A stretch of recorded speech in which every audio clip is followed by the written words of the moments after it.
Abraçar árvores é uma maneira de mostrar que você se preocupa com elas. 1, 2, 3, 4. Oi, pessoal! Super feliz de gravar mais um episódio do Que Bicho é Esse? É o nosso segundo episódio dessa versão estendida do programa, né? Espero que vocês tenham gostado do primeiro. Vamos pro segundo, então. Hoje, infelizmente, eu vou gravar sozinha, inclusive a abertura, porque nosso querido host tá cuidando das crianças. A gente teve uma semana muito cheia, ficou um pouco por em cima da hora e agora a gente não tá conseguindo sincronizar que os dois durmam um pouquinho e que a gente consiga fazer essa gravação. Então, Fefo, fico com saudade de você e vou gravar hoje sozinha. Bora pros e-mails, né? Eu já falei no episódio anterior. O primeiro a responder foi o Aniele Pascoal, e a resposta dele foi: Olá, pessoal, sou fraco para vocalização de mamíferos, mas vou arriscar que é o bicho do episódio 26 é a ariranha, Pteronura brasiliensis. Um grande desabraço a todos. E é isso aí mesmo, Aniele, você acertou, é a ariranha e é dela que nós vamos falar aqui hoje mais um pouquinho. Mas antes a gente teve também uma segunda resposta da Amanda Mello, nossa querida Amandinha. Oi, pessoal! Quase que eu esqueço de mandar esse e-mail. E agora, como os episódios vão ser intercalados, quase perco o prazo. Então, a gente também se bagunçou um pouco e perdeu o prazo. Bom, espero que o e-mail tenha sido enviado a tempo. O bicho do episódio 26 eu já vi pessoalmente, mas não tinha visto vocalizando. Então não foi um bicho que eu reconheci de cara. É a ariranha, Pteronura brasiliensis. É um mamífero muito interessante e muito bonito de ver e que sempre descubro algo novo sobre ele. Fico aguardando as informações extras que vocês têm para nos trazer sobre o bicho. Até o próximo. Beijos, Amanda Mello. Certinho, Amanda. Esse é um bicho que eu também sou encantadíssima. Eu acho a ariranha um dos bichos mais fantásticos. Um bicho que vive em grupo, que tem todo um comportamento interessante. E é exatamente sobre isso que a gente vai conversar agora. Eu tive o prazer aqui de receber a Carolina Leuchtenberger. Ela vai corrigir o nome dela na apresentação, porque é mais difícil de pronunciar.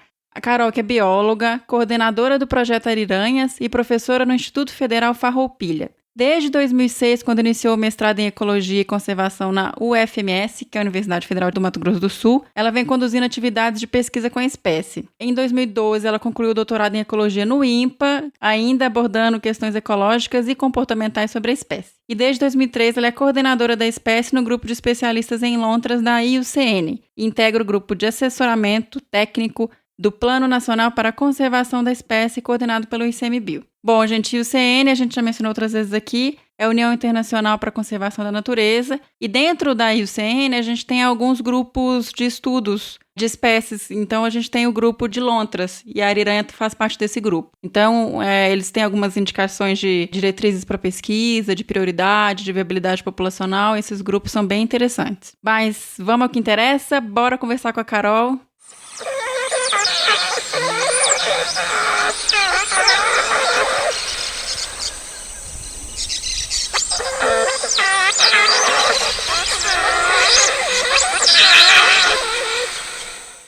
Olá, pessoal! Então a gente está aqui hoje para mais um episódio do Que Bicho é Esse? E o bicho do último episódio foi a ariranha. Então eu tenho aqui o prazer de receber comigo hoje para ter um bate-papo legal sobre essa espécie fantástica, a Carol, Caroline Leuchten. Como é que fala seu nome, Carol? Caroline Leuchtenberger. Isso. A Carol que tem uma história longa aí de estudos sobre a ariranha. E a gente vai, então, passar um pouquinho sobre a biologia, sobre curiosidades sobre essa espécie. Carol, conta um pouquinho pra gente como que você começou a trabalhar com a ariranha, assim, quanto tempo você já está estudando essa espécie? Bom, um prazer também muito grande participar desse programa. Obrigada pelo convite, né, por lembrarem de mim. É sempre muito bom falar da ariranha, porque tem um amor muito grande por essa espécie. Eu vim estudando a ariranha desde 2006, quando eu comecei o meu mestrado na UFMS, Mato Grosso do Sul. E desde então eu não parei mais de estudar a espécie, porque ela é realmente muito cativante, tem muito comportamento interessante, coisas ainda a serem descobertas. Cada dia a gente descobre, tem novas hipóteses para serem testadas, novas dúvidas sobre a espécie. Isso é muito legal, porque vai motivando a gente a pesquisar cada vez mais. Que legal. A ariranha, ela é prima da lontra, né, Carol?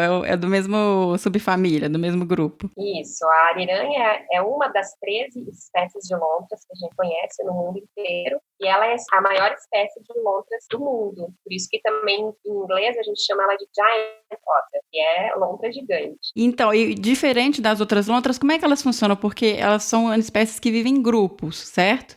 Isso, a ariranha é uma das poucas espécies de lontra que são realmente sociais. Elas vivem num grupo, esse grupo ele pode ser familiar ou não, a gente já sabe que nem todos os grupos têm relação de parentesco genético, mas em geral sim, em geral é papai, mamãe e filhinhos, né? Mas existem exceções. Eles são monogâmicos, Carol? Sim, eles são monogâmicos, o casal dominante é o casal que reproduz dentro do grupo, os outros indivíduos ajudam a cuidar dos filhotes desse casal. Eu não sei se você sabe, eu cheguei a fazer um estágio, assim, bem curto. Eu fiquei 3 meses em 2003, eu acho, trabalhando com ariranha no Pantanal, no centro de pesquisa, lá no Rio Aquidauana. E uma coisa que eu lembro é que os grupos, eles eram bem territorialistas, né, Carol? Assim, tinha os encontros entre eles, eu cheguei a presenciar um encontro entre 2 grupos e foi bem violento. E eu lembro que eles tinham algumas características também, até de fazer latrinas, de marcar território. Como é que isso funciona, assim, nos grupos? Os grupos, eles mantêm áreas, né, ao longo do rio que são demarcadas diariamente, justamente para impedir que outro grupo invada, porque os encontros entre grupos rivais, no caso, eles são bem, bem agressivos. E eles podem levar até a morte de algum indivíduo, ou às vezes desintegrar todo o grupo.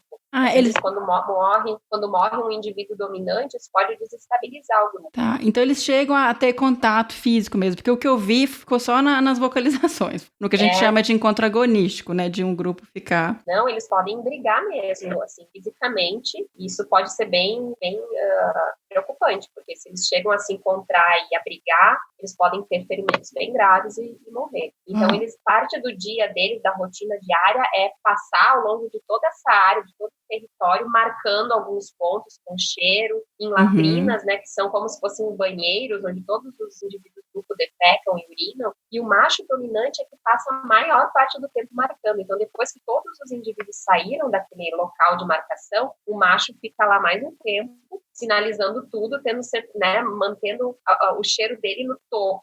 Isso também dá a ele uma maior confiabilidade de que ele tem a dominância reprodutiva no grupo, deixando o sinal dele naquele lugar. As latrinas são separadas, né? Eles dormem num lugar e tem as áreas que a gente chama de locas, é isso, né? E eles têm as latrinas em outro. Não necessariamente. Não? Não, como você falou, eles têm as locas, né? Que eles são buracos que eles escavam nos barrancos, onde eles dormem e cuidam dos filhotes, é um refúgio para eles. E eles, em geral, até eles fazem uma latrina no topo dessa loca, porque a latrina também, além de ser o banheiro, ela também funciona na marcação de território. Então, vai demarcar que aquela loca também tem dono. Então, eles costumam até fazer latrinas, não, claro que não dentro, porque isso é uma questão higiênica também, que elas são bem limpinhas mesmo, mas no topo ou próximo da loca pode ter uma latrina também.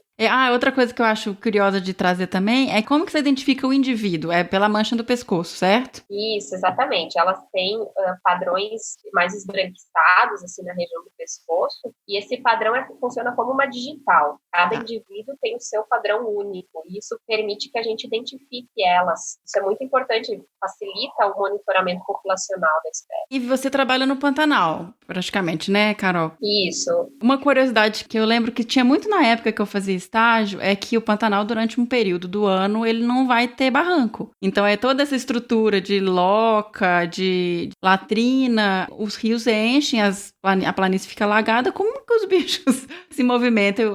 Vocês conseguiram acompanhar isso, a investigar esse tipo de movimentação no período de cheia?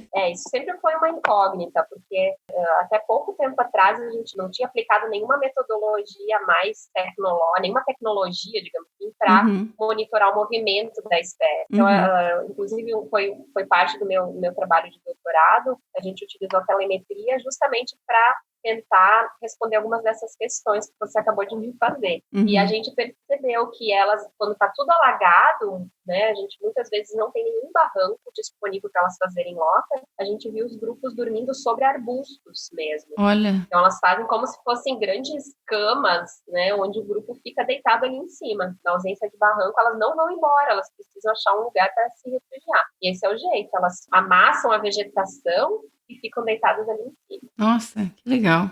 Então, voltando assim um pouquinho nessa questão, dos grupos e dessa interação entre eles, eu vi também que vocês estavam estudando a questão das vocalizações. Inclusive, é o que a gente coloca aqui no episódio, né, para o pessoal adivinhar que bicho é esse. E parece, pelo que eu vi no trabalho de vocês, que existem padrões que já são definidos, assim, tanto de comunicação quanto de diferenciação entre indivíduo, grupo. Como é que funciona, assim, essa questão das vocalizações? Existiam já alguns estudos mais antigos descrevendo o repertório vocal da espécie e se acreditava que tinham até 9 tipos de vocalizações diferentes. A gente conseguiu, usando, né, um pouco mais de recursos também de sonograma, de bioacústica, a gente conseguiu discriminar até 15 sons diferentes. E esses sons, eles também são usados de forma combinada, o que aumenta ainda mais a possibilidade de significados dessas vocalizações. E eles são usados em contextos comportamentais bem diferentes, desde contextos onde a interação é mais afiliativa, é mais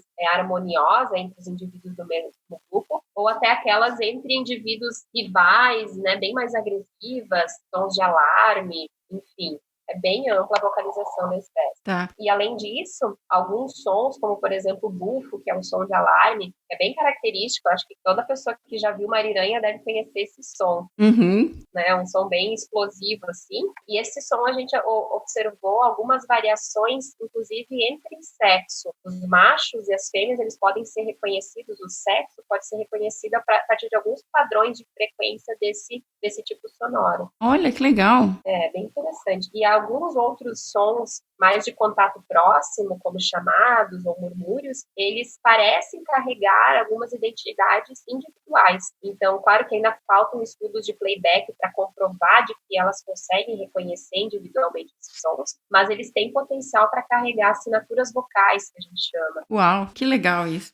Igual você falou, tem muita coisa ainda, né, Carol, para se estudar. Exatamente. Então, quando a gente fala de grupos, de espécies que vivem em grupos, uma das vantagens é exatamente essa, né? Ter um comportamento de defesa. E eu cheguei a ver, e eu lembro na época, eu e a Carol fomos contemporânea da UFMS em Campo Grande, e eu lembro na época que tiveram alguns relatos de defesa de ariranha em relação à onça pintada. E eu acho que você chegou até a publicar esse trabalho, né? Como é que funciona isso?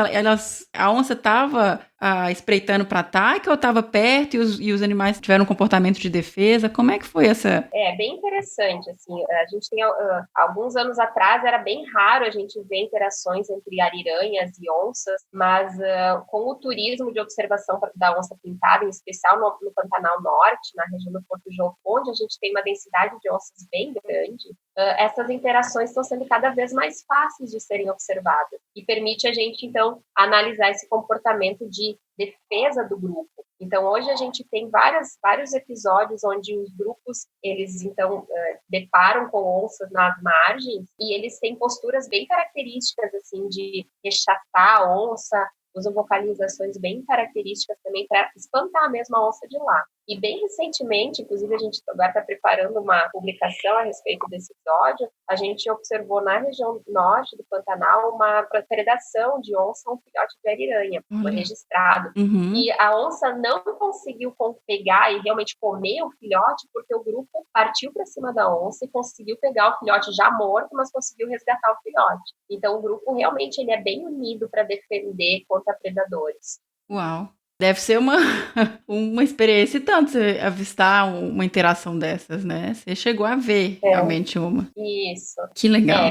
Na verdade, é uma interação bem forte, assim, né?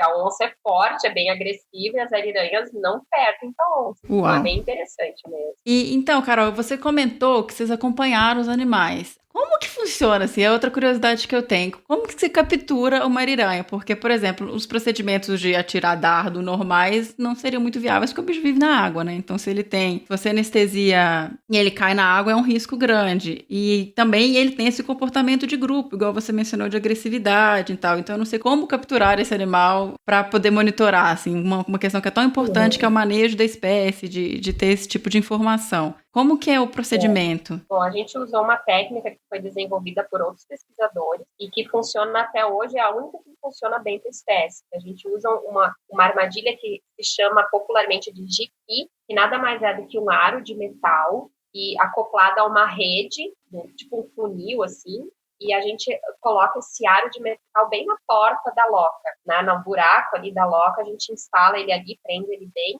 Só que as locas, elas podem ter mais de uma abertura. Então, as outras aberturas a gente fecha para garantir que as areiranhas vão sair apenas naquela abertura. E aí a gente fica monitorando. Isso a gente faz durante a noite, fica uma espécie de urna. Durante o dia a gente monitora o grupo que a gente tem interesse em capturar e segue eles até eles entrarem na loca e a gente tem certeza de que eles estão lá dentro. Então, na madrugada, a gente instala essa armação lá e fica a equipe de captura por perto para, assim que um indivíduo cair dentro, a gente já fecha a portinha e pega ele e leva para o local de manejo, que a gente já monta também previamente. É um momento que envolve várias pessoas e não é uma armadilha que fica instalada e ela cai lá e depois a gente vai lá observar, não, a gente tem que estar junto o tempo todo. E a gente não consegue capturar o grupo inteiro, apenas um indivíduo. Então, ainda existem limitações quanto ao método de captura, mas por enquanto é o que está funcionando. Mas como é um grupo bem coeso, eu imagino que também, você pegando um indivíduo do grupo, você consiga ter bastante informação, né? Sim, a gente acaba seguindo o grupo inteiro. Tendo apenas um indivíduo marcado, a gente consegue monitorar todo o grupo. Como é que é? Não pode ser uma coleira, né? O pescoço dormir anatomicamente não funciona. É intradérmico? É o põe embaixo da pele? Isso. Ainda é uma outra limitação para o animal. A gente ainda não conseguiu elaborar nenhum método para fixar o transmissor do lado de fora do corpo. A gente ainda tem que passar por um procedimento de cirurgia para colocar esse transmissor intraperitoneal. Né? Então, ele fica lá dentro da cavidade peritoneal. E dali ele vai emitindo o sinal e vocês vão monitorando. Sinal VHF ou é GPS já? Não, VHF. GPS teria que ser externo. Externo, exatamente. E aí, por assim, a camada muscular que ela tem no abdômen, ela é bem grande. E aí, ainda mais o animal mergulhando, isso diminui bastante o alcance do sinal. E dificulta bastante o monitoramento com radiotelemetria da espécie. Então, ainda são essas limitações, né, que a gente tem para estudar a espécie. Sim, nossa, é complicado realmente acompanhar esses grupos, sem contar que os grandes remanescentes de ariranha, eles estão em locais também que não têm um acesso muito fácil, né? São mais remotos, Pantanal, Amazônia, então... E aí a gente entra nas questões até de ameaça para a espécie. Ela é uma espécie altamente vulnerável a perturbações humanas. Por isso que a gente só tem grupos de ariranha em ambientes bem preservados, que são difíceis de serem captados também. Então a gente tem essas duas populações principais, né? No Pantanal e na Amazônia. Quais são as principais ameaças para a ariranha? Essa questão de ser uma espécie sensível e não conviver em proximidade com o humano? Existe algum tipo de caça? Qual que é a principal ameaça? Eu vou aproveitar que você fez essa pergunta e falar um pouquinho da história também das ameaças. Porque a ariranha é uma espécie que ela era distribuída em praticamente todo o continente sul-americano, com exceção ali dos Andes. Os Andes eram um limite de divisão.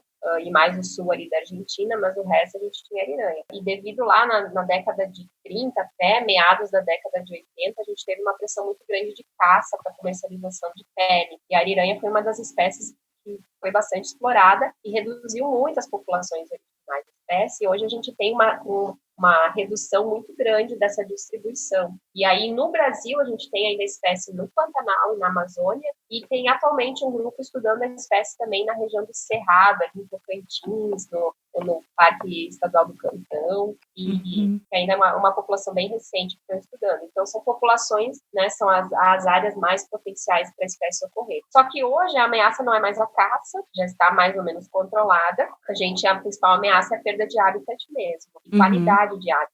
Então, a degradação dessas áreas naturais, mesmo elas estruturalmente ainda estarem bem para a ariranha, o que é estruturalmente? A mata ciliar está bem preservada, rios com recurso, no caso peixes, que é a principal dieta da espécie, o peso da espécie, rios com bastante peixe para elas poderem comer. A gente tem perturbação humana, tráfico de embarcações, populações humanas tradicionais vivendo que acabam competindo com pesca, ou vendo a espécie como um competidor, né? E aí gerando conflito humano com a espécie, contaminação dos corpos d'água, principalmente por mineração, e nessa mineração especialmente ouro, é uma das principais ameaças para a espécie. No Pantanal Norte a gente tem uma mineração de ouro crescendo bastante lá naquela área, e isso a gente ainda não sabe dizer qual é o impacto direto na espécie, mas potencialmente deve reduzir a fertilidade, sobrevivência, muitas doenças devem vir por conta disso também. Então, assim, a espécie já teve extinções locais em outras áreas e ecossistemas inteiros, né? Mata Atlântica. E existe um plano de ação para recuperação, Carol, dessa espécie? Qual que é, assim, como você vê aí o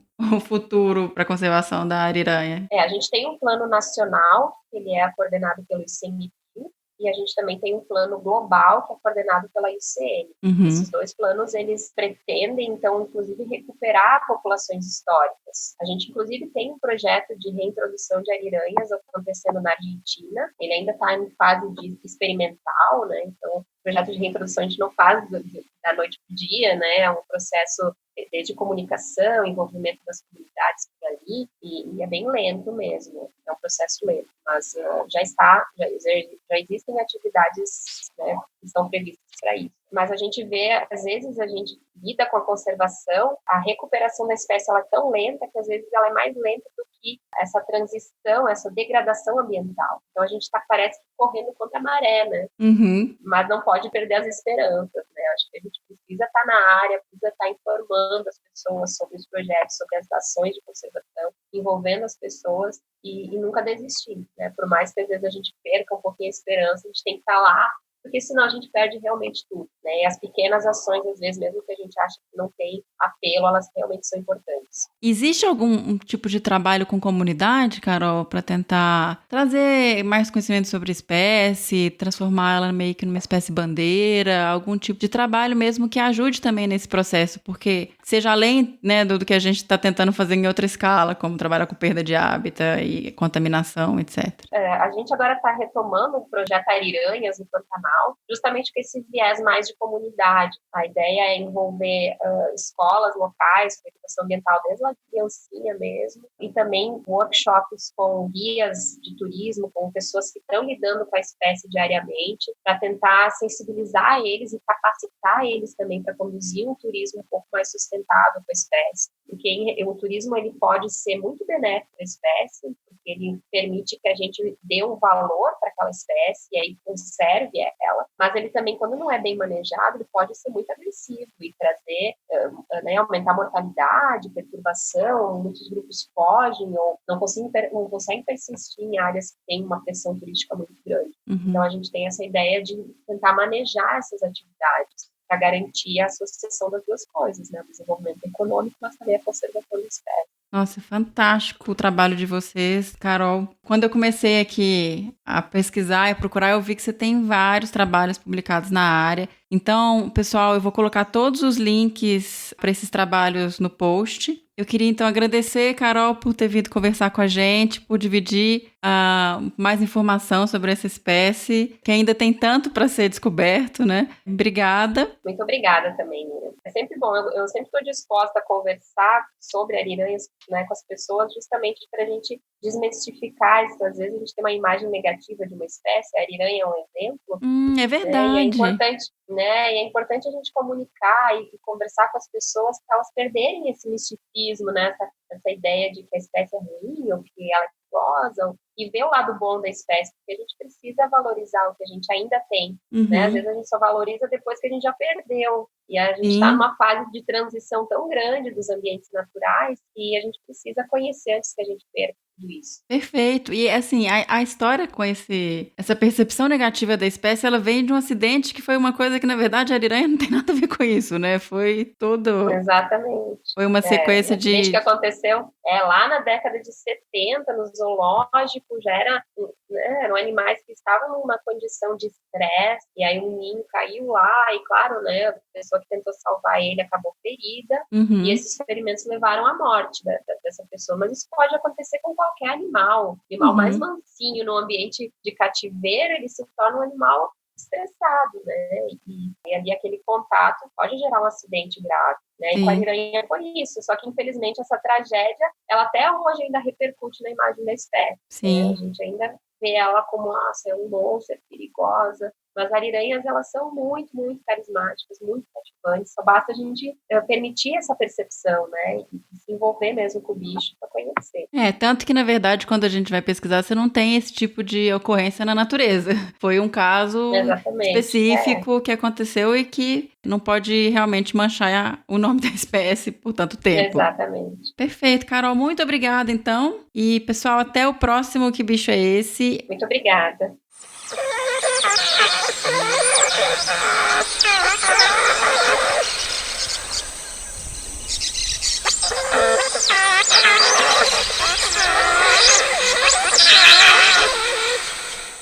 Então, lembrando, pessoal, quem ouviu o bicho do episódio passado e souber quem é, escreve para bicho@desabrace.com.br. E a gente tem uma surpresa super bacana sobre o bicho do último episódio, que é a pessoa que nos enviou essa vocalização é um pesquisador ou pesquisadora que vai doar um livro sobre essa espécie para quem conseguir acertar. Então, gente, bora correr atrás e tentar. Eu confesso que eu nunca tinha ouvido essa vocalização. Eu achei ela super interessante, achei bem legal e tô torcendo para alguém conseguir acertar, tá bom? Beijo grande, até o próximo Que Bicho é Esse?